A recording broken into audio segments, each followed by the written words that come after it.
Une histoire populaire des États-Unis, chapitre 7, traduit de l'anglais par Frédéric Coton. Aussi longtemps que l'herbe poussera et que couleront les rivières. Si les femmes formaient, dans cette société régie par les hommes blancs les plus fortunés, le groupe dominé le plus intime et le plus proche de la sphère domestique, entre parenthèses, inscrit de fait dans la sphère domestique, les Indiens, eux, composaient le groupe le plus externe, le plus étranger à cette société. À la fois nécessaire et proche, les femmes subissaient moins la violence des hommes que leur paternalisme. Les Indiens, en revanche, dont on ne pouvait rien faire et qui représentaient même un obstacle, étaient les victimes de la force brutale des Blancs, même si le discours paternaliste précédait bien souvent l'incendie des villages. C'est ainsi que le déplacement des Indiens, euphémisme alors en usage, permit l'installation de populations blanches sur les terres situées entre les Appalaches et le Mississippi. Pour le coton au sud, les céréales au nord, et plus généralement, pour favoriser l'expansion, l'immigration, la construction de canaux, de lignes de chemin de fer, l'édification de nouvelles villes, d'un empire continental gigantesque qui s'étendrait jusqu'au Pacifique. Le coût en vie humaine ne peut être estimé avec précision. Quant aux souffrances, elles sont purement et simplement incommensurables. La plupart des manuels d'histoire, destinés aux enfants, passent d'ailleurs rapidement sur tout cela. Ce sont les statistiques qui racontent le mieux cette histoire. Nous en trouvons dans Fathers and Children de Michael Wogin en 1790. Il y avait environ 3 900 000 Américains, dont la majeure partie vivait à moins de 80 km de l'océan Atlantique. En 1830, ils étaient 13 millions. En 1840, 4 500 000 personnes avaient déjà franchi les Appalaches pour rejoindre la vallée du Mississippi, gigantesque territoire traversé par les affluents du Mississippi, arrivant aussi bien de l'Est que de l'Ouest. En 1820, 120 000 Indiens vivaient à l'est du Mississippi. En 1844, ils n'étaient plus que 30 000. La plupart avaient été contraints de se déplacer vers l'ouest. La notion de contrainte ne peut néanmoins pas rendre compte de ce qu'il s'est réellement passé. Au cours de la guerre d'indépendance, presque toutes les nations indiennes, de quelque importance, avaient combattu aux côtés des Britanniques, qui, une fois la paix conclue, rentrèrent chez eux. Mais les Indiens étaient chez eux, et ils continuèrent de lutter pour défendre leurs terres contre les Américains de la frontière, en menant des opérations de résistance parfaitement désespérées. Les milices de Washington, affaiblies par la guerre, ne parvenaient pas à les contenir.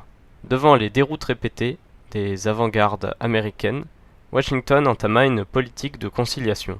Son secrétaire à la guerre, Henry Knox, reconnaissait que les Indiens étaient les premiers occupants, jouissaient du droit du sol. En 1791, son secrétaire d'État, Thomas Jefferson, affirmait quant à lui qu'on ne devait pas se confronter aux Indiens lorsqu'ils vivaient à l'intérieur d'un État et que le gouvernement devrait expulser les colons blancs qui tentaient de s'infiltrer sur leur territoire. Mais à mesure que les Blancs progressaient vers l'ouest, la pression se fit de plus en plus forte sur le gouvernement fédéral. En 1800, quand Jefferson fut élu président, il y avait déjà 700 000 colons blancs à l'ouest des Appalaches. Au nord, ils pénétrèrent en Ohio, dans l'Illinois et dans l'Indiana, et au sud, en Alabama et au Mississippi. On y comptait à cette époque 8 blancs pour un Indien. Jefferson organisait déjà l'expulsion future des Creeks et des Cherokees de Géorgie. Sous le gouverneur William Henry Harrison, les agressions à l'encontre des Indiens s'accrurent dans le territoire de l'Indiana. En 1803, lorsque Jefferson doubla la superficie de la nation américaine en achetant la Louisiane à la France, repoussant ainsi la frontière, des Appalaches jusqu'aux montagnes rocheuses, à travers le Mississippi, il imaginait que les Indiens pourraient s'y installer. Il proposa donc au Congrès d'encourager les Indiens à s'établir sur des lopins de terre, moins vastes pour s'y livrer à l'élevage et à l'agriculture. En outre, pensait-il, il fallait également les inciter à commercer avec les Blancs et à contracter des dettes qu'ils rembourseraient par la vente de lopins de terre.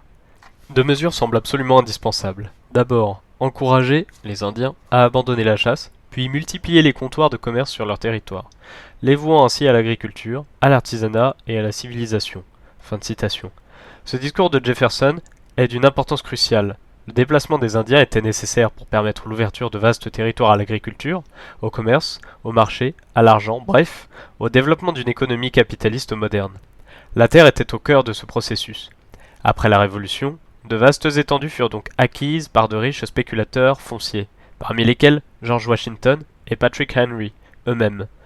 En Caroline du Nord, des terres particulièrement riches, appartenant aux Indiens Chickasaws, furent mises en vente, bien que les Chickasaws eussent été parmi les rares tribus indiennes à avoir combattu aux côtés des révolutionnaires. De surcroît, il existait un traité qui leur garantissait la propriété de leurs terres.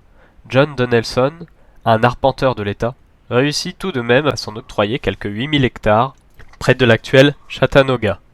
En 1795, son gendre, Andrew Jackson, ne fit pas moins de 22 voyages aux environs de Nashville en vue d'acquérir des terres. Cet Andrew Jackson, spéculateur foncier, négociant et marchand d'esclaves, était surtout le plus farouche adversaire des Indiens que l'histoire de toute la jeune Amérique eût jamais connu. Il devint un véritable héros au cours de la guerre de 1812, qui ne fut pas, quoi qu'en disent les manuels d'histoire, un simple réflexe de survie de la part de la jeune nation face à l'agressivité des Anglais, mais une véritable guerre d'expansion vers la Floride, le Canada et les territoires indiens. Tecumseh, un chef Shawnee et orateur remarquable, tenta de coaliser les Indiens contre l'invasion des Blancs. Je cite: « La seule et unique façon pour les hommes rouges de contenir et de stopper le mal est de s'unir pour revendiquer un droit commun et équitable à posséder la terre, comme cela était à l'origine et devrait encore être. Car la terre n'a jamais été divisée et appartient à tous pour l'usage de chacun. Nul n'aura le droit de la vendre, pas même à son frère rouge, et encore moins aux Blancs, qui veulent tout et n'abandonneront pas. » Fin de citation. Furieux de la cession d'une vaste étendue de terre par certains Indiens qui s'étaient laissés influencer, Tecumseh organisa en 1811 un regroupement de 5000 Indiens sur les rives de la Tallapoosa River, dans l'Alabama, au cours duquel il fit cette déclaration, je cite: « Que périsse la race blanche, ils ont pris vos terres, ils corrompent vos femmes, ils piétinent les cendres de vos morts, nous devons les reconduire chez eux par la piste du sang. » Fin de citation. Les Creeks, qui occupaient la majeure partie de la Géorgie, de l'Alabama et du Mississippi, restèrent néanmoins divisés. Les uns, pour vivre en paix, souhaitaient adopter la civilisation des Blancs. Les autres, appelés Bâtons Rouges, défendaient leurs terres et leur culture. En 1813, ils massacrèrent 250 personnes à Fort Mims. En représailles, les troupes de Jackson incendièrent un village Creek, tuant hommes, femmes et enfants. Jackson eut alors recours à une stratégie de récompense en terre et en butin. Je cite: « Si un groupe de Creeks ou de Cherokees, amis ou même des Blancs, s'empare de biens appartenant aux Bâtons Rouges, ces biens appartiennent à eux qui les ont pris. » Fin de citation. Les hommes que Jackson commandait n'étaient pas tous très enthousiastes à l'idée de combattre. Il y eut des mutineries, les soldats étaient affamés, leur temps de service était bien souvent arrivé à son terme, ils étaient épuisés et désiraient rentrer chez eux. Jackson écrivait à sa femme au sujet de ces hommes, je cite: « Hommes autrefois courageux et patriotes, saut de citation, qui sombraient dans la plainte, les gémissements, la sédition et la mutinerie. » Fin de citation. Lorsqu'un jeune soldat de 17 ans, qui avait refusé de faire la vaisselle et menacé son supérieur avec un fusil, fut condamné à mort, Jackson refusa de commuer sa peine et ordonna son exécution. Puis il s'éloigna hors de portée des détonations du peloton d'exécution. C'est en 1814, au cours de la bataille de Horses Show Bend contre un millier de Creeks, que Jackson devint un héros national.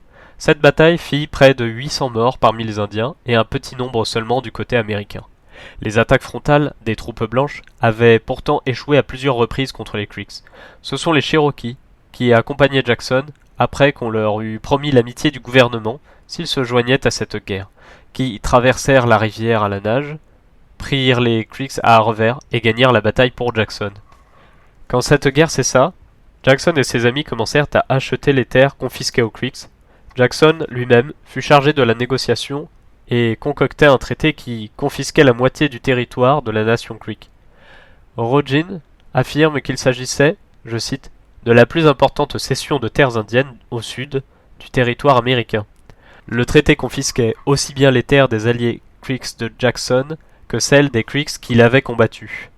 Lorsque Big Warrior, le chef des alliés Creeks alliés, protesta, Jackson lui répondit, je cite, « Les États-Unis auraient été soutenus par le Grand Esprit, même s'ils avaient confisqué toutes les terres à votre nation. » Saut de citation, « Écoutez la vérité, c'est que l'ensemble des chefs et des guerriers Creeks ne respectent pas la puissance des États-Unis. Ils pensaient que nous étions d'une nation insignifiante et que les Britanniques nous écraseraient. » Plus loin, « Ils étaient gras d'avoir mangé trop de bisons. Ils avaient besoin d'une punition. Dans ce genre de cas, nous saignons nos ennemis pour qu'ils reviennent à la raison. Selon Rodgin, je cite, Jackson a conquis le meilleur du territoire Creek, qui devait assurer la prospérité du sud-ouest américain. Il avait fourni à l'Empire du coton, en plein essor, un vaste et riche territoire. Fin de citation. Ce traité de 1814 avec les Creeks inaugurait quelque chose de nouveau et de primordial. Il accordait aux Indiens des droits individuels de propriété foncière, les distinguant les uns des autres, disloquant la propriété commune de la terre, donnant des terres aux uns et abandonnant les autres dans le plus grand dénuement. Bref, il introduisait cet esprit de compétition et d'intrigue caractéristique de l'esprit capitaliste occidental. De 1814 à 1824, par une série de traités signés avec les Indiens du Sud, les Blancs s'approprièrent les 3/4 de l'Alabama et de la Floride, un tiers du Tennessee, un cinquième de la Géorgie et du Mississippi, ainsi que certaines régions du Kentucky et de la Caroline du Nord.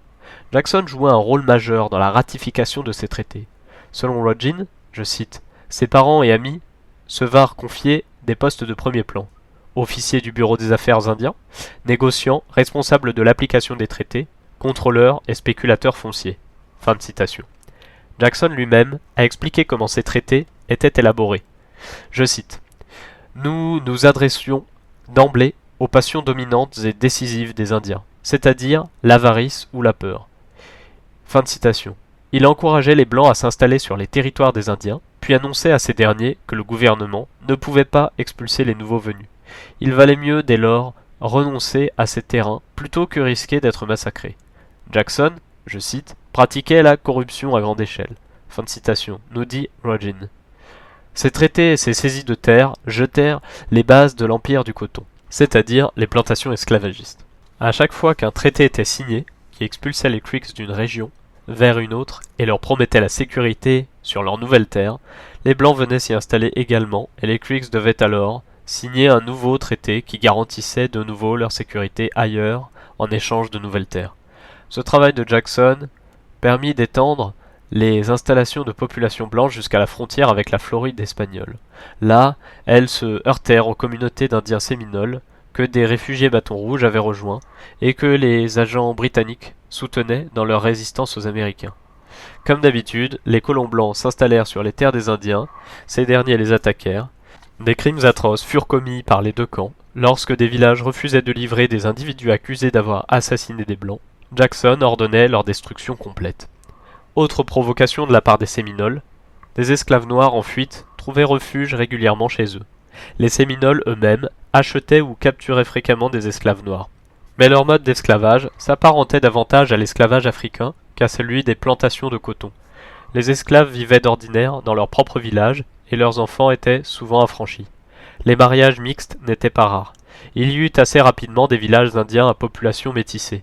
Les propriétaires esclavagistes du Sud s'en scandalisaient d'autant plus qu'ils voyaient là une véritable tentation pour leurs propres esclaves avides de liberté. Jackson commença donc à lancer des raids sur la Floride espagnole, sous prétexte qu'elle servait de sanctuaire aux esclaves en fuite et aux bandes d'Indiens insoumis.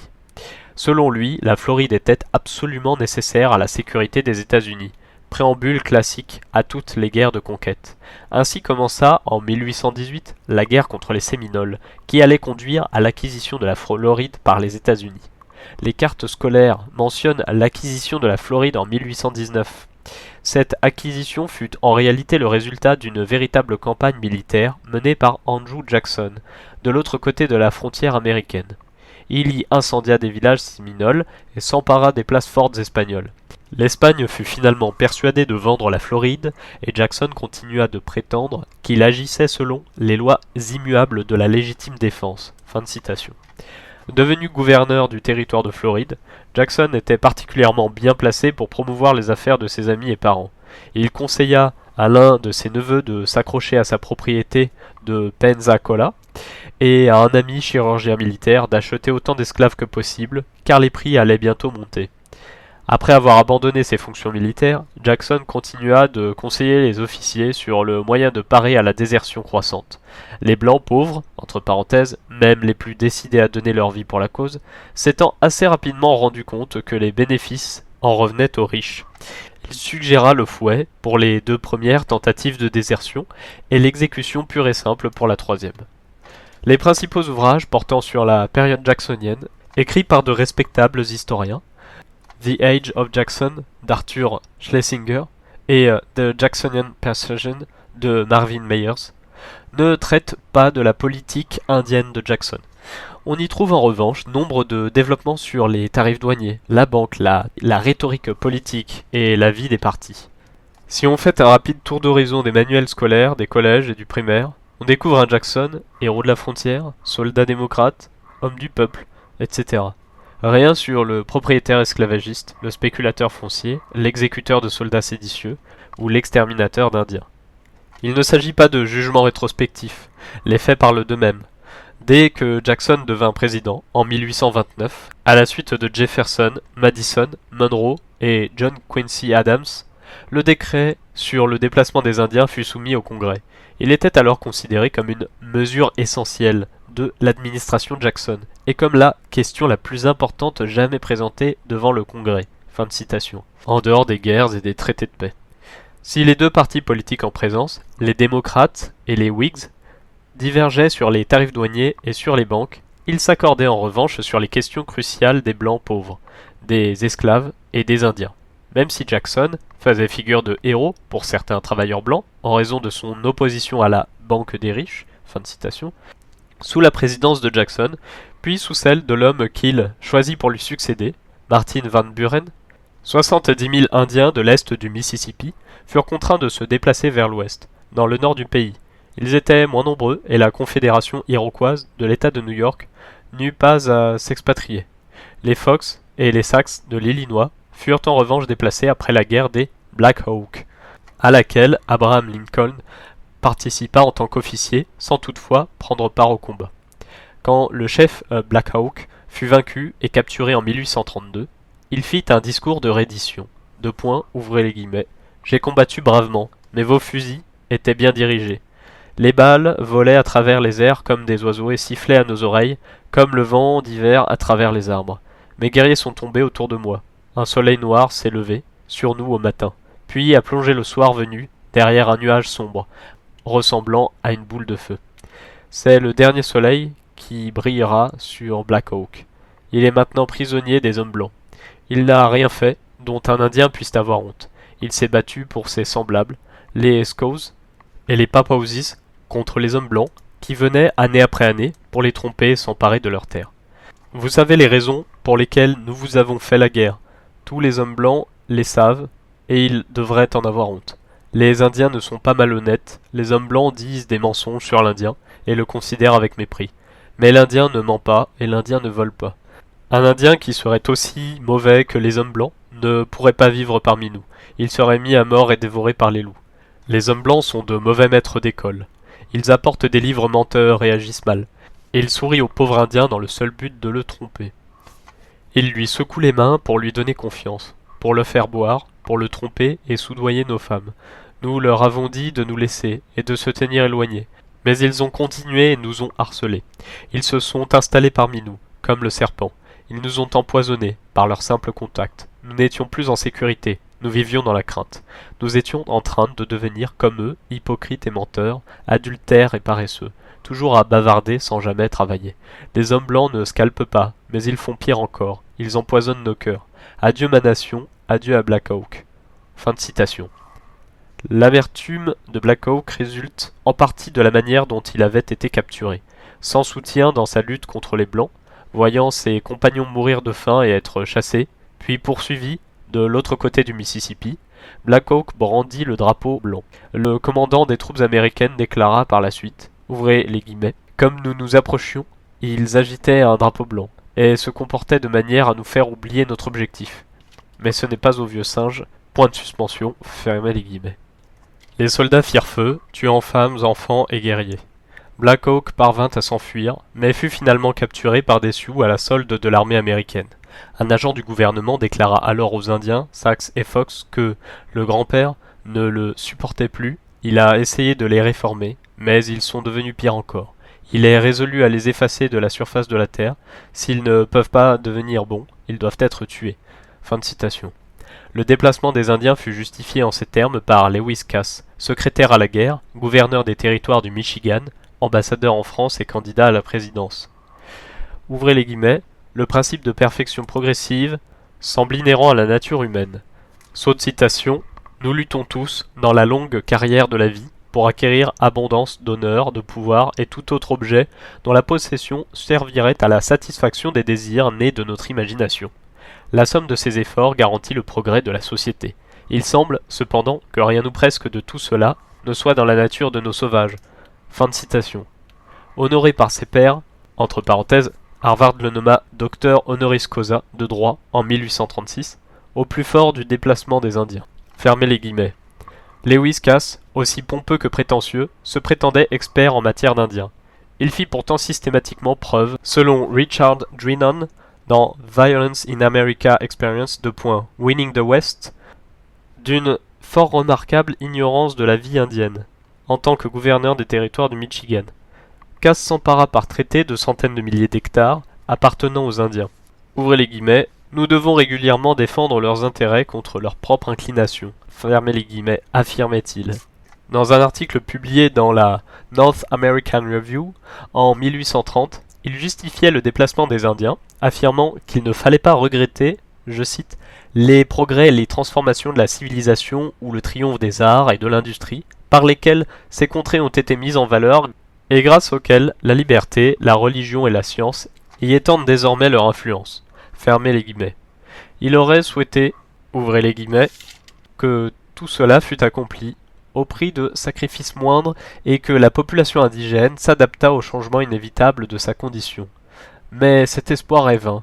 Un peuple barbare, dépendant pour sa subsistance des produits aussi chiches que précaires de la chasse, ne peut survivre au contact d'une communauté civilisée. Fermez les guillemets. En 1969, Richard Drennan reconnaît dans ses propos, je cite, tous les arguments indispensables à la justification de la destruction des villages et du déracinement des indigènes, qu'ils soient Cherokees, Séminoles ou, plus tard, Cheyennes, Philippins et Vietnamiens. Fermez les guillemets. Lors de la négociation d'un traité avec les Shawnees et les Cherokees, Cass promit que, si les Indiens acceptaient au moins de s'installer sur un nouveau territoire de l'autre côté du Mississippi, je cite, les États-Unis ne leur prendraient jamais cette nouvelle terre. Saut dans la citation, je le promets, continuait-il, au nom de votre père, le président. Ce pays est confié aux Rouges, afin qu'ils en jouissent à jamais, et après eux, les enfants de leurs enfants. Fermez les guillemets. Le propriétaire de la North American Review lui dit que son projet ne faisait que, je cite, retarder le destin fatal des Indiens. Dans 50 ans, leurs conditions de vie de l'autre côté du Mississippi seront exactement les mêmes qu'aujourd'hui de ce côté-ci. Leur extinction est inévitable. Comme le fait remarquer Drennan, Cass ne discuta pas ce sujet et fit publier son article tel quel. Tout, dans l'héritage culturel des Indiens, militait contre l'abandon des terres. Un conseil des Creeks, à qui l'on offrait de l'argent en échange de leurs terres, se conclut ainsi. Ouvrez les guillemets, nous n'accepterons pas d'argent pour une terre au sein de laquelle nos pères et nos amis sont enterrés. Fermez les guillemets. Un vieux chef Choctaw déclarait pour sa part, des années auparavant, en réponse à une proposition de déplacement faite par le président Monroe, ouvrez les guillemets, je suis désolé de ne pas pouvoir accepter la demande de mon père.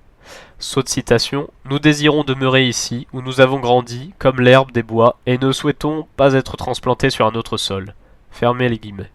Un chef séminole avait également déclaré à John Quincy Adams, ouvrez les guillemets, c'est ici que nos cordons ombilicaux ont été tranchés et que le sang s'est répandu sur la terre, nous rendant ce pays d'autant plus cher.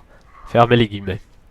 Tous les Indiens n'acceptaient pas les termes d'enfant ou de père, qui qualifiaient leur relation avec le président américain. On raconte que lorsque Tecumseh rencontra William Henry Harrison, adversaire des Indiens et futur président, l'interprète lui dit que son père le priait de prendre un siège.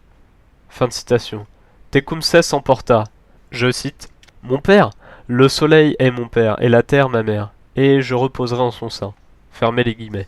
Dès que Jackson fut élu président, la Géorgie, l'Alabama et le Mississippi se dotèrent de lois qui étendaient les prérogatives des États sur les Indiens habitant ces territoires. Ces lois ne reconnaissaient plus la tribu comme une unité légale, interdisant les conseils de tribu, supprimaient les pouvoirs des chefs et imposaient aux Indiens les obligations militaires et les taxes locales, tout en leur refusant le droit de vote, celui de s'habiller à l'européenne et de témoigner devant une cour de justice. Les terres indiennes, étaient divisés en parcelles afin d'être redistribués par lot. Enfin, les Blancs étaient encouragés à s'installer sur les territoires indiens.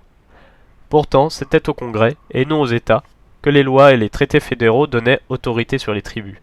La loi sur le commerce et les relations avec les Indiens, votée par le Congrès en 1802, spécifiait que toute cession de territoire devait se faire par l'intermédiaire de traités signés avec les tribus, et que la loi fédérale s'appliquait sur tout le territoire indien. Mais Jackson passa outre et favorisa l'activité des États. Nous avons là une parfaite illustration de l'usage habituel du système fédéral américain. Selon les cas, la faute peut être mise sur le dos des États, ou sur cette entité plus floue encore, cette mystérieuse loi, devant laquelle tout homme, aussi compréhensif soit-il à l'égard des Indiens, ne pouvait que s'incliner. Comme le secrétaire d'État à la guerre, John Eaton, l'expliquait si bien aux Creeks de l'Alabama, Alabama signifie « ici nous pouvons rester ». Ce n'est pas votre père qui fait cela, mais les lois de ce pays, qu'il doit, comme tout un chacun, respecter. Fin de citation. La stratégie était désormais parfaitement au point. Les Indiens ne seraient pas contraints d'aller vers l'ouest, mais s'ils choisissaient de rester, ils devaient se soumettre aux lois des États, qui niaient leurs droits, tant tribaux qu'individuels, et faisaient d'eux les victimes d'un perpétuel acharnement et de l'invasion permanente des colons blancs convoitant leurs terres.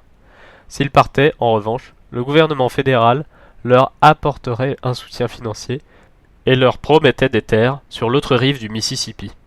Jackson fit lire par l'un des officiers chargés de négocier avec les Choctaws et les Cherokees la déclaration suivante. Ouvrez les guillemets. Dites à mes enfants rouges, les Choctaws, ainsi qu'à mes autres enfants, les Chickasaws, de bien comprendre ceci. Mes enfants blancs du Mississippi ont étendu leurs lois sur leur pays. Dites-leur que, là où ils sont, leur père ne peut pas les protéger des lois de l'État du Mississippi. Le gouvernement fédéral sera obligé de soutenir les États dans l'exercice de leurs prérogatives. Dites aux chefs et aux guerriers que je suis leur ami, que je souhaite me conduire en ami, mais qu'ils doivent, en quittant les États du Mississippi et de l'Alabama, et en s'installant sur les terres que je leur offre, me permettre de les aider. Là, une fois qu'ils sont sortis des frontières des États existants et en possession de leurs propres terres, dont ils pourront jouir aussi longtemps que l'herbe poussera et que couleront les rivières, je les protège, les protégerai et resterai leur ami et leur père. Fin de citation. L'expression « aussi longtemps que l'herbe poussera et que couleront les rivières » devait résonner amèrement dans les mémoires de nombreuses générations d'Indiens. Un GI, d'origine indienne, vétéran du Vietnam, témoignant un jour non seulement des horreurs de la guerre, mais aussi des mauvais traitements qu'il avait endurés, en tant qu'Indien, rappela cette promesse avant d'éclater en sanglots. En 1829, lorsque Jackson devint président, on venait de découvrir de l'or sur le territoire cherokee de Géorgie. Des milliers de Blancs envahirent et ravagèrent les propriétés indiennes, alléguant certains droits. Jackson ordonna aux troupes fédérales de les expulser, mais dans le même temps, interdit aux Indiens comme aux Blancs de prospecter l'or. Ensuite, il retira ses troupes.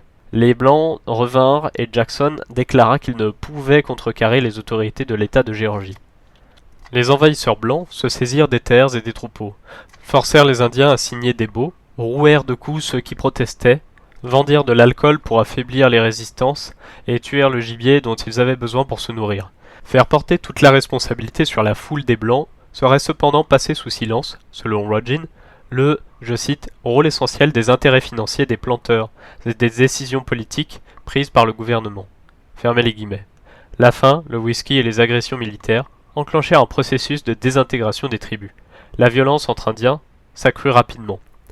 Les traités mensongers, ou signés sous la pression, fragmentèrent les terres collectives des Creeks, Choctaws et autres Chickasaws en notant de petites propriétés individuelles, à la merci des entrepreneurs, des spéculateurs fonciers et des politiciens. Les Chickasaws vendirent individuellement leurs terres à un très bon prix et s'en allèrent vers l'ouest sans trop subir de violence.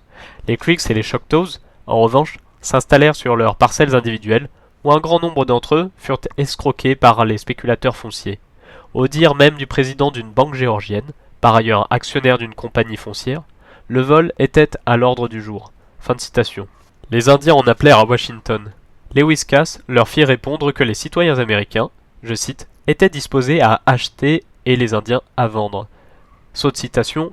Les dispositions prises en conséquence pour le paiement de ces ventes semblent échapper à l'autorité du gouvernement. Nouveau saut de citation. La conduite imprévoyante de l'Indien ne peut pas être sujette à réglementation. Nouveau saut de citation. S'il jette cet argent par les fenêtres, Ce qu'ils font bien trop souvent, c'est profondément regrettable, certes, mais il s'agit d'un droit que leur confère le traité. Fin de citation. Les Creeks, dessaisis de leurs terres, à court d'argent et de nourriture, refusèrent de partir vers l'ouest. Affamés, certains lancèrent des raids contre les femmes des Blancs, tandis que la milice géorgienne et les colons blancs attaquaient les campements indiens. C'est ainsi que débuta la Seconde Guerre contre les Creeks. Un journal d'Alabama, qui soutenait la cause indienne, affirma que la guerre contre les Creeks est une vaste fumisterie. Il s'agit au fond d'un plan diabolique conçu par des hommes cupides pour empêcher une race ignorante de jouir de ses justes droits et la priver de ses maigres revenus qu'on lui a concédés. Fin de citation. Un Creek plus que centenaire nommé Speckled Snake réagit en ces termes à la politique de déplacement mise en œuvre par Jackson. Ouvrez les guillemets. Frère, j'ai entendu bien des discours de notre grand-père blanc. Quand il est arrivé au-delà des grandes eaux, il n'était qu'un petit homme. Saute citation. Un tout petit homme. Ses jambes lui faisaient mal d'avoir été assis si longtemps dans son grand bateau, et il mendiait un peu d'aide pour lui allumer son feu. Soit citation. Mais quand l'homme blanc se fut réchauffé au feu des Indiens et nourri de leur bouillie de maïs, il devint très grand. En un seul pas, il enjambait les montagnes et ses pieds couvraient les plaines et les vallées. Ses mains se saisissaient des mers de l'Est et de l'Ouest tandis que sa tête reposait sur la lune.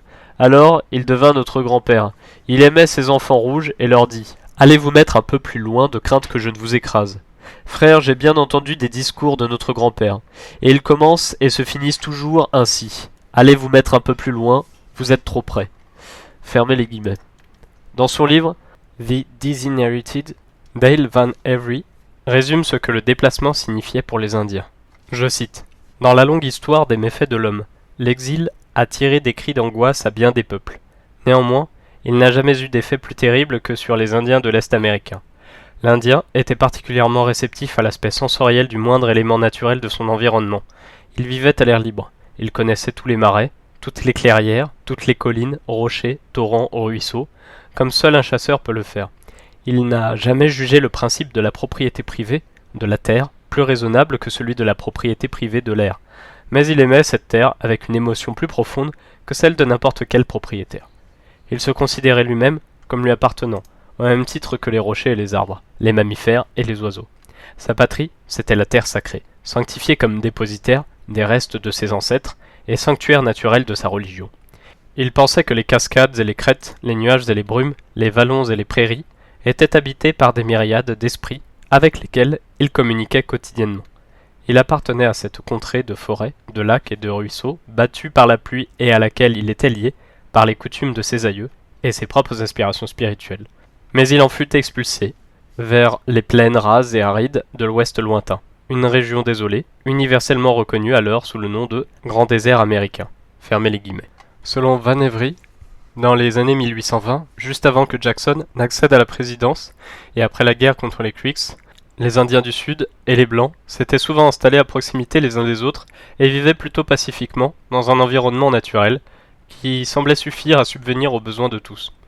Ils commençaient à partager des problèmes communs. Une certaine familiarité se développait. Les Blancs étaient autorisés à visiter les communautés indiennes, et les Indiens étaient souvent reçus chez les Blancs.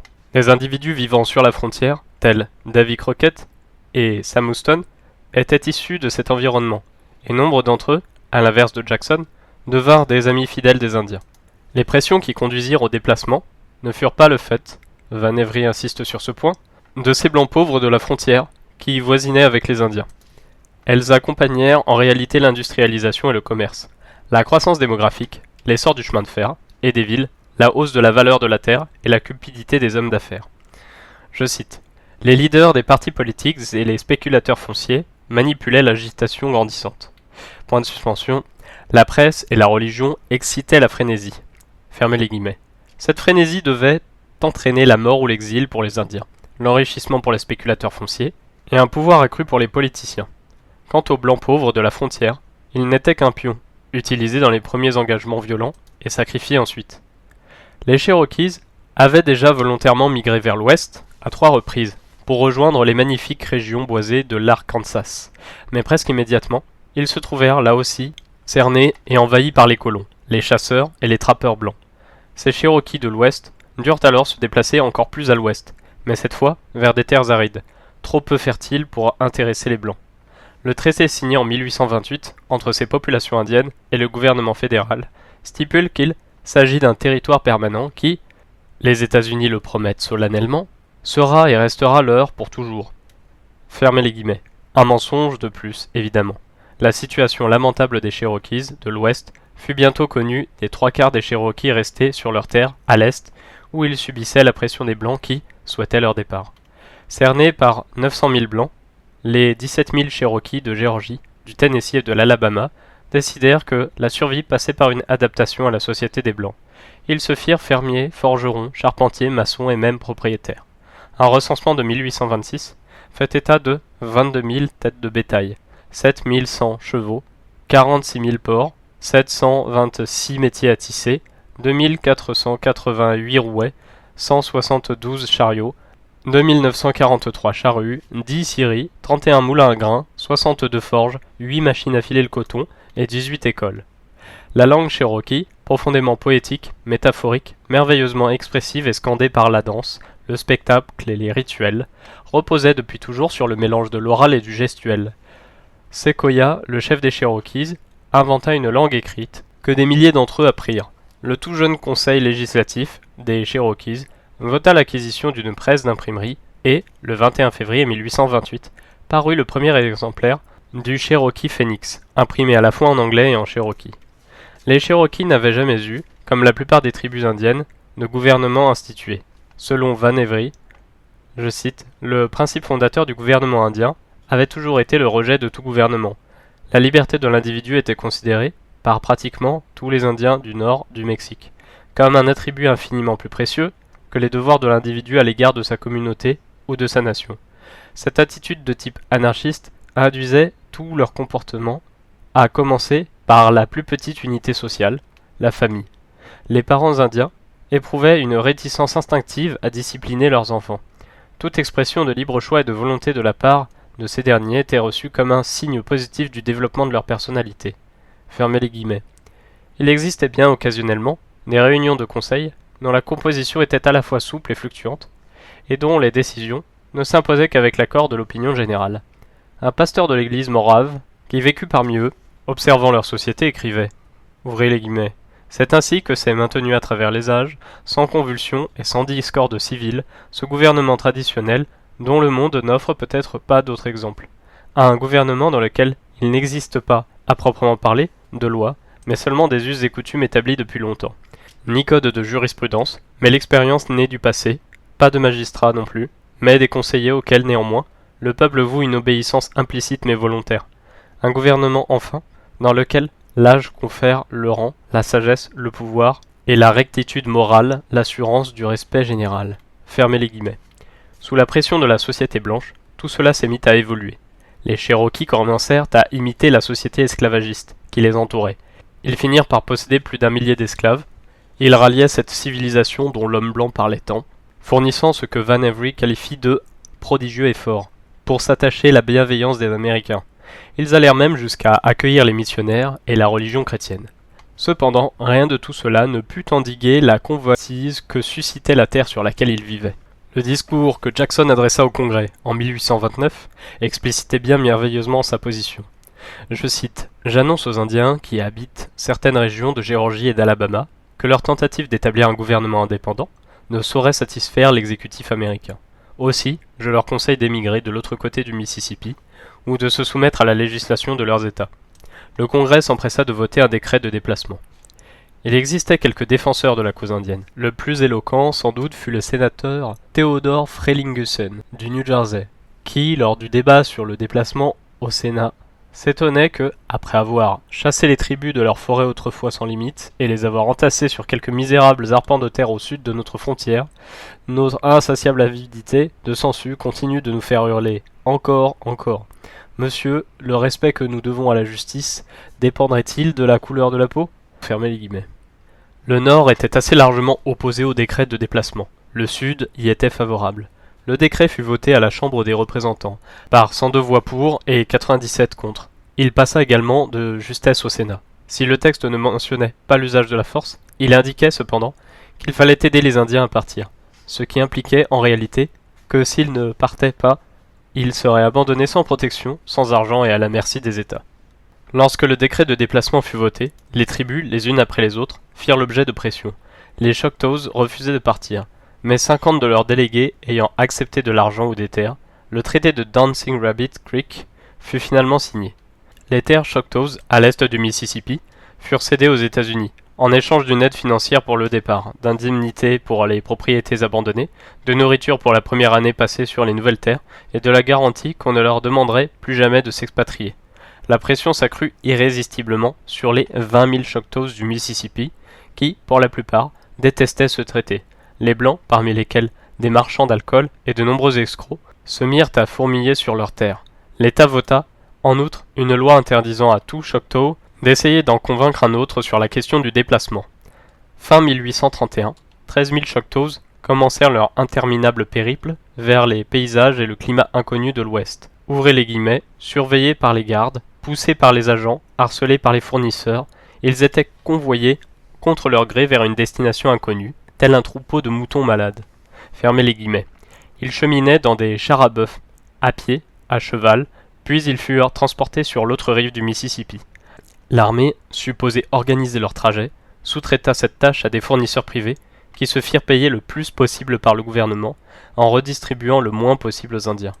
Tout était parfaitement désorganisé. La nourriture disparaissait et la famine survint.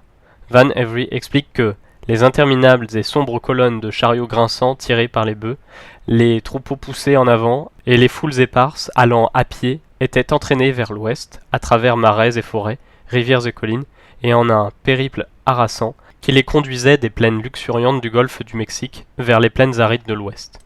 En une sorte de spasme final, l'un des derniers vestiges du monde indien originel était dispersé, et ses restes expirants venaient s'entasser avec armes et bagages dans un monde nouveau parfaitement étranger.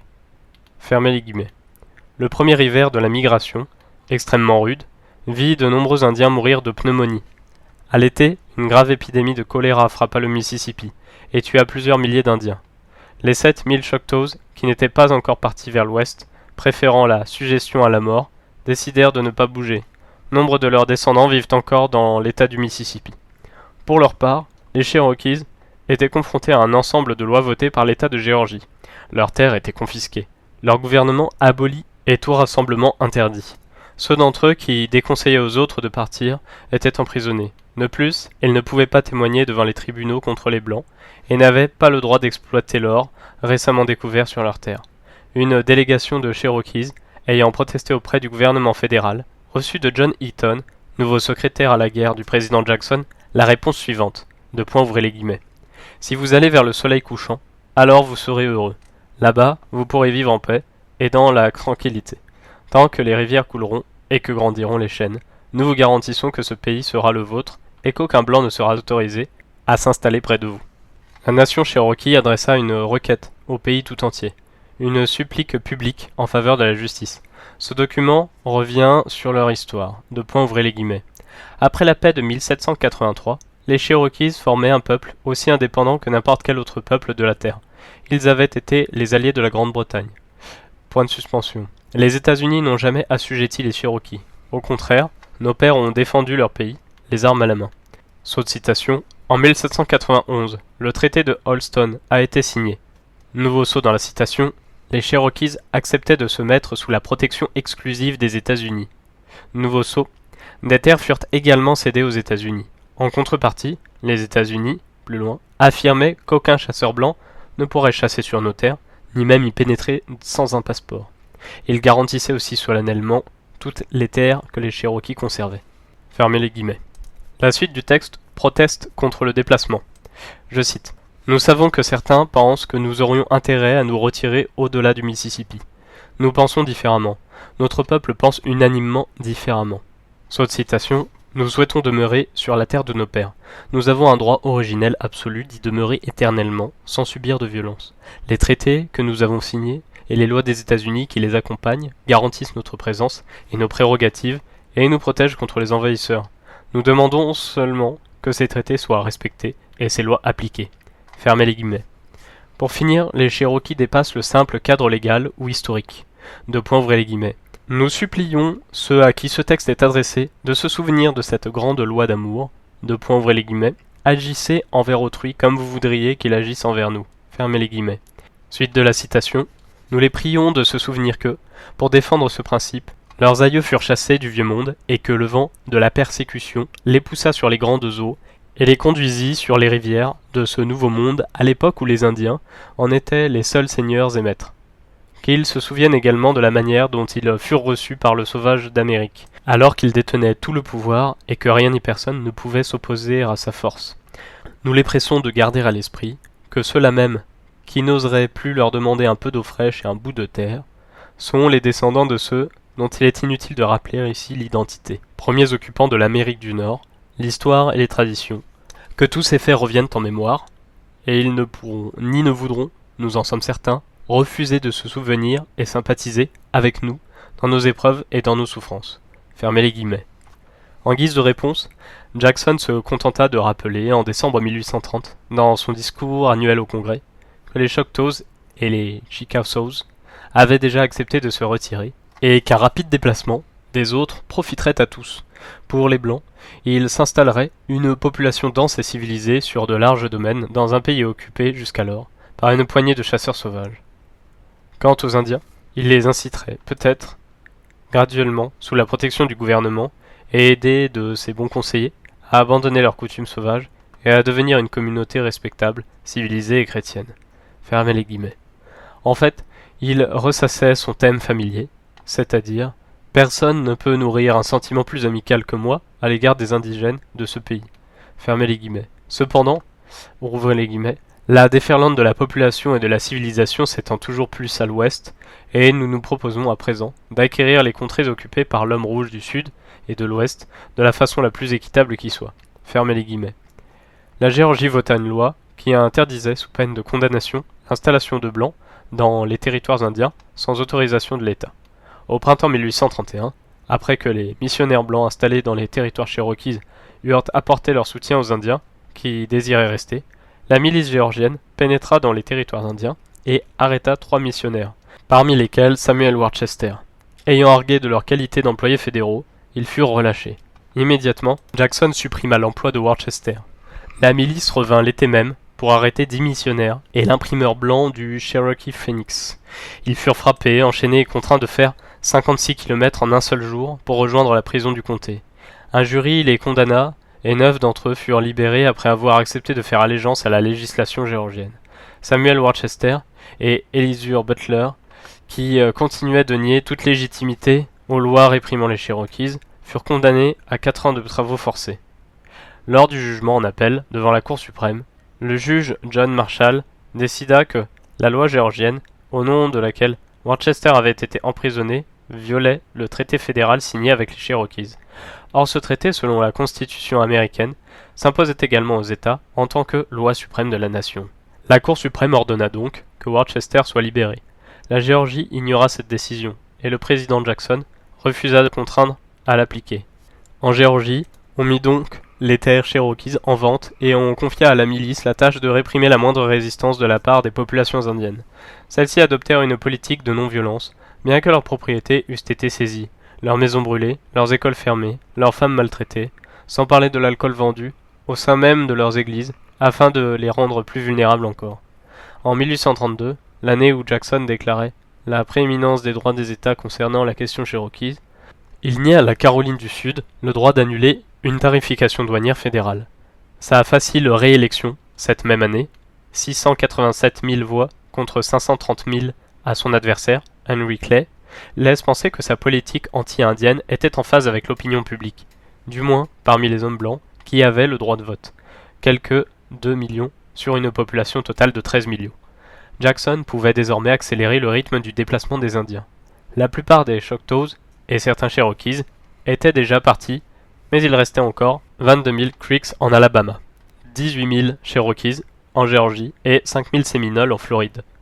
Les Creeks avaient défendu leurs terres dès l'époque de Christophe Colomb, contre les Espagnols, les Anglais, les Français et pour finir contre les Américains. En 1832, ils se trouvaient pourtant confinés dans une petite partie de l'Alabama, tandis que la population globale de cet État s'élevait déjà à plus de 300 000 personnes.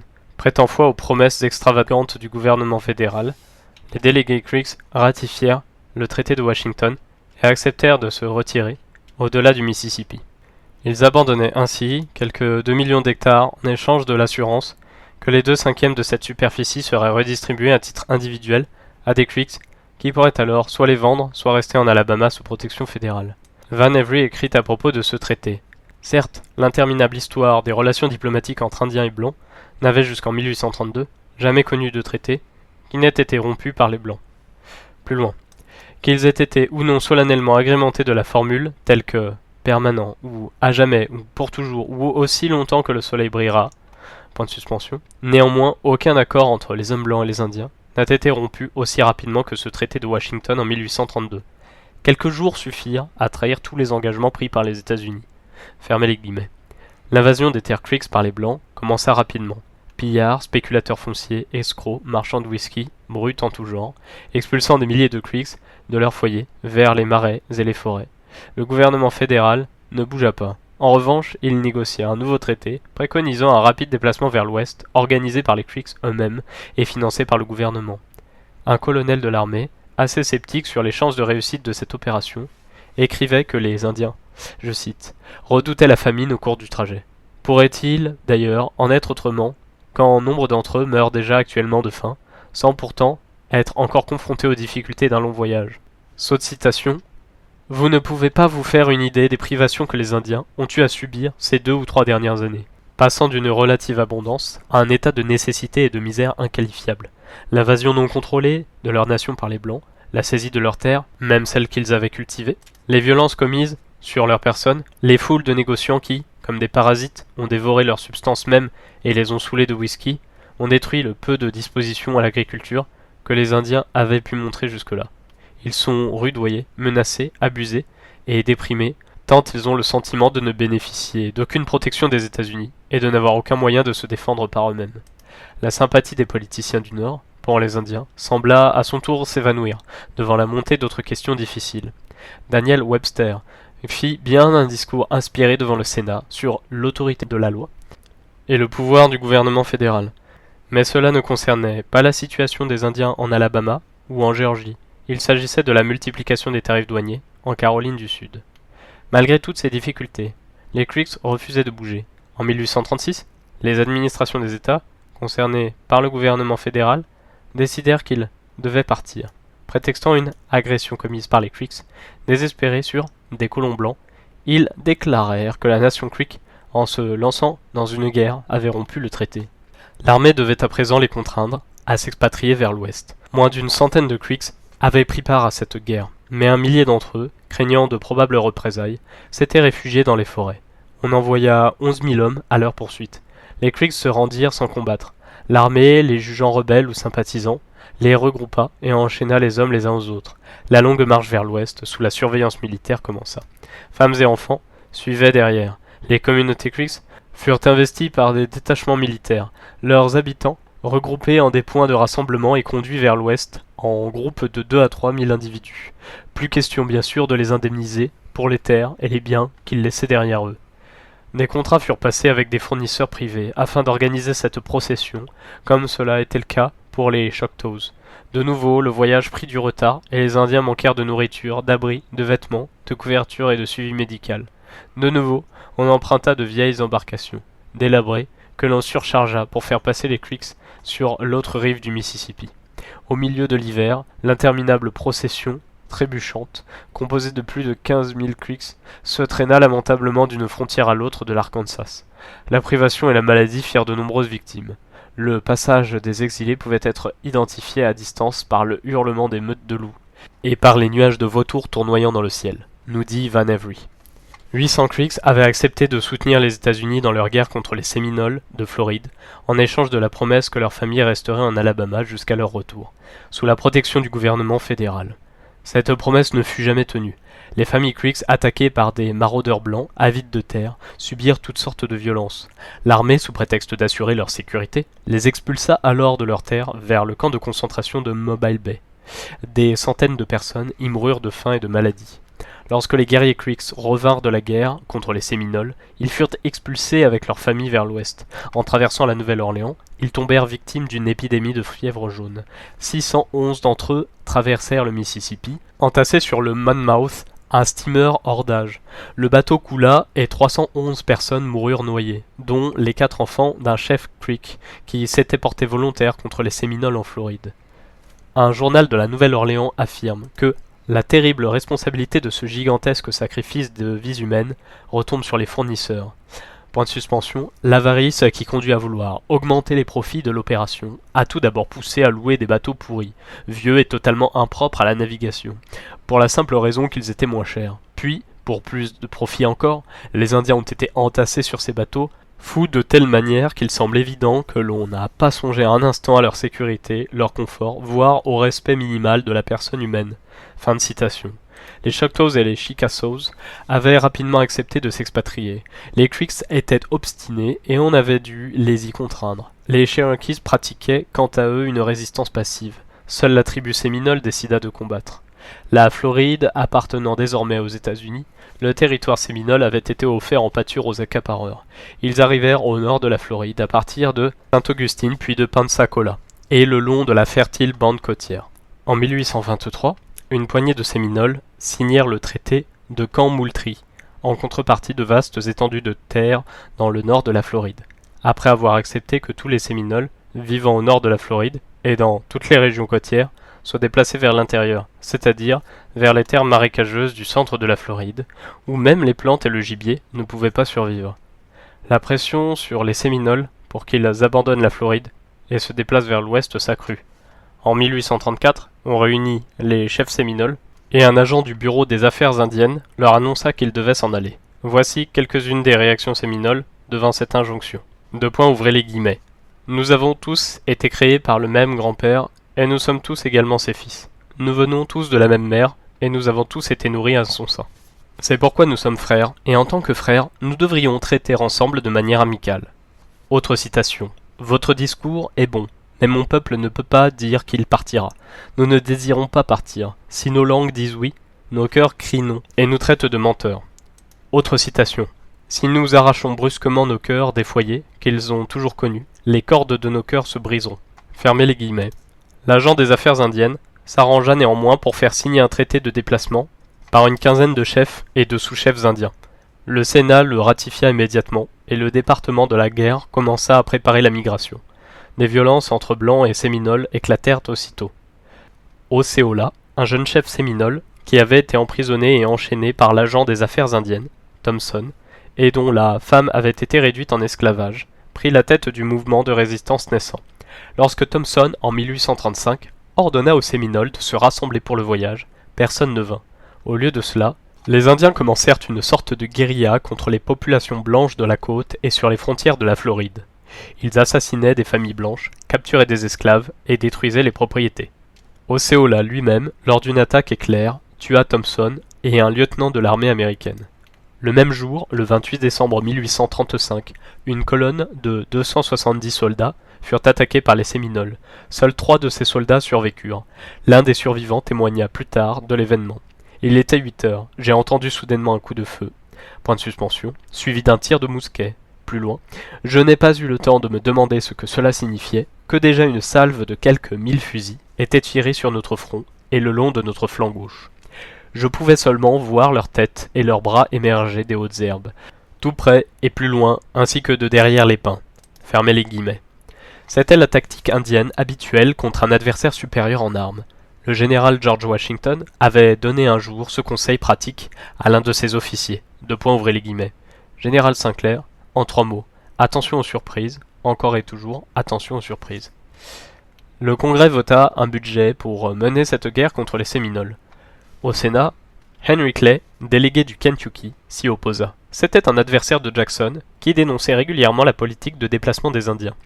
Mais son collègue du parti Whig, Daniel Webster, fit montre de cette unité transpartie, qui allait devenir le signe particulier de l'Amérique en guerre. Ouvrez les guillemets. Le point de vue du gentilhomme du Kentucky était indubitablement juste, mais la guerre fait rage. L'ennemi se présente en force, et le récit de ses ravages est terrifiant. Le gouvernement exécutif, a demandé les moyens de faire cesser ces hostilités, et il était parfaitement normal que le décret soit voté. Fermez les guillemets. Le général Winfield Scott fut chargé de l'entreprise. Ses colonnes armées, pénétrant en force dans le territoire séminole, n'y trouvèrent personne. Ils s'épuisèrent dans la boue, se dégoûtèrent des marécages, de la chaleur, de la maladie et de la faim. Lassitude classique des armées combattant des populations sur leur propre terrain.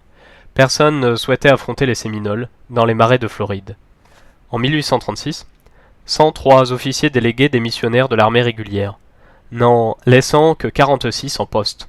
Au printemps 1837, le chef d'escadron, Jesup, se mit en marche avec une armée de 10 000 soldats, mais les Séminoles s'étaient évanouis dans les marais, n'en sortant que de temps à autre pour frapper des troupes isolées. La guerre dura des années. L'armée engagea d'autres Indiens pour combattre les Séminoles, mais cela ne réussit pas mieux. Van Avery prétend que l'adaptation des Séminoles à leur environnement n'avait d'égal que celle de la grue ou de l'alligator. Fermez les guillemets. Ce fut une guerre de 8 années, qui coûta quelques 20 millions de dollars et la vie à 1500 Américains.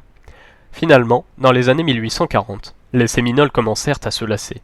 Ils ne formaient qu'un petit groupe contre une nation gigantesque, dotée de nombreuses ressources. Ils demandèrent des trêves, mais, lorsqu'ils sortaient avec un drapeau blanc, ils étaient systématiquement arrêtés. En 1837, Osceola, qui s'était mis sous la protection du drapeau blanc, fut jeté en prison où il mourut dans les fers. La guerre s'épuisa d'elle-même. Pendant ce temps, les Cherokees n'avaient pas combattu les armes à la main, mais résistaient à leur manière. Aussi, le gouvernement fédéral commença-t-il à les dresser les uns contre les autres. Stratégie classique. Les menaces se firent de plus en plus pressantes contre la communauté Cherokee. Ses journaux furent interdits, son gouvernement dissous. Les missionnaires mis en prison et les terres éparpillées en petites parcelles. En 1834, 700 Cherokees, fatigués de lutter, se résignèrent à partir pour l'ouest. 81 d'entre eux, dont 45 enfants, moururent en route, pour la plupart victimes de la rougeole ou du choléra. Ceux qui survécurent arrivèrent à destination après avoir traversé le Mississippi au beau milieu d'une épidémie de choléra qui en tua plus de la moitié dans l'année. En 1836, les Cherokees furent sommés de signer un traité de déplacement à New Echota, en Géorgie. Moins de 500 d'entre eux, sur une population globale de quelques 17 000, acceptèrent, mais le traité fut néanmoins signé. Le Sénat, y compris les représentants du Nord, qui autrefois avaient soutenu les Indiens, le ratifia, prétextant, à l'exemple du sénateur Edward Everett du Massachusetts, la force des circonstances et la douloureuse nécessité. Dès lors, les Blancs de Géorgie redoublèrent d'agressivité à l'égard des Indiens, afin d'en accélérer l'expulsion. Le gouvernement n'entreprit, au début, aucune action directe contre les Cherokees. En avril 1838, Ralph Waldo Emerson adressa une lettre ouverte au président Van Buren, qui exprimait son indignation devant le traité de déplacement signé avec les Cherokees, en l'absence d'une écrasante majorité d'entre eux, et demandait ce qu'il était advenu du sens de la justice en Amérique. Ouvrez les guillemets. L'esprit de l'homme, la justice, la pitié, qui est au plus profond du cœur de tous les hommes, du Maine à la Géorgie, lui ordonne d'aborer ce commerce. Un crime est projeté qui dépasse absolument notre entendement par son envergure même. Un crime qui nous prive, nous, en même temps que les Cherokees, d'un pays. En effet, comment peut-on qualifier de gouvernement la bande de conspirateurs qui s'apprête à écraser ces pauvres Indiens? Et comment considérer, comme nôtre, cette terre 2 fois maudite par leur expulsion et leurs imprécations? Vous-même, monsieur, allez couvrir d'infamie l'honorable siège sur lequel vous êtes assis, si votre sceau se fait l'instrument de cette perfidie. Et le nom de cette nation, jusqu'alors heureux synonyme de libertés et de religion, sera terni aux yeux du monde. Fermez les guillemets. 13 jours avant qu'Emerson ne lui envoie cette lettre, Martin Van Buren avait ordonné au chef d'escadron Winfield Scott de pénétrer dans le territoire Cherokee et d'utiliser les forces armées, si nécessaire, pour en expulser les habitants vers l'ouest. 5 régiments de l'armée régulière et 4000 miliciens et volontaires envahirent le territoire Cherokee. Le général Scott s'adressa aux Indiens en ces termes, ouvrez les guillemets. Cherokees, le président des États-Unis m'envoie avec ma puissante armée pour vous obliger, en application du traité de 1834, à rejoindre cette partie de votre peuple qui vit déjà dans la prospérité sur l'autre rive du Mississippi. Point de suspension, la lune de mai est déjà sur son déclin, et avant qu'une autre lune soit passée tout Cherokee, hommes, femmes et enfants, plus loin, doit être sur le chemin qui le mènera vers ses frères, plus loin vers l'ouest. Saute citation. Mes troupes occupent d'ores et déjà de nombreuses positions, dans le pays que vous êtes sur le point d'abandonner, et des milliers d'autres soldats approchent de tous côtés pour rendre toute tentative de résistance ou d'évasion parfaitement vaine. Plus loin, chefs, sages et guerriers, nous forcerez-vous, par votre résistance, à laisser parler les armes, ce qu'à Dieu ne plaise? Ou tenterez-vous par la fuite de vous cacher dans les montagnes et les forêts, nous obligeant ainsi à vous pourchasser? Fermez les guillemets. Certains Cherokees avaient apparemment abandonné la non-violence. 3 chefs qui avaient signé le traité furent retrouvés morts, mais les 17 000 Cherokees furent rapidement cernés et entassés dans des camps. Le 1er octobre 1838, le premier détachement se mit en marche, pour ce qui allait rester dans l'histoire sous le nom de « Chemin des larmes ». Au fur et à mesure que les Indiens se dirigeaient vers l'ouest, ils commencèrent à mourir de maladie, de soif, de chaleur ou de froid. Il y avait 645 chariots et une foule de gens marchaient à leur côté. Bien des années plus tard, des survivants ont raconté comment ils s'arrêtèrent sur la rive du Mississippi au milieu de l'hiver, alors que le fleuve était presque gelé. Des centaines de malades et de mourants entassés dans les chariots ou étendus sur le sol. Fermez les guillemets. Grant Foreman, le plus haut responsable du déplacement des Indiens, estimait à quelque 4000 les Cherokees morts soit dans les baraquements, soit au cours de cette marche vers l'ouest. En décembre 1838, le président Van Buren s'adressait au Congrès. Ouvrez les guillemets. J'ai le très grand plaisir d'apprendre au Congrès le déplacement total de la nation indienne des Cherokees vers de nouveaux territoires à l'ouest du Mississippi. Les mesures prises par le Congrès lors de sa dernière session eurent les plus heureux résultats. Fermez les guillemets. Fin du chapitre.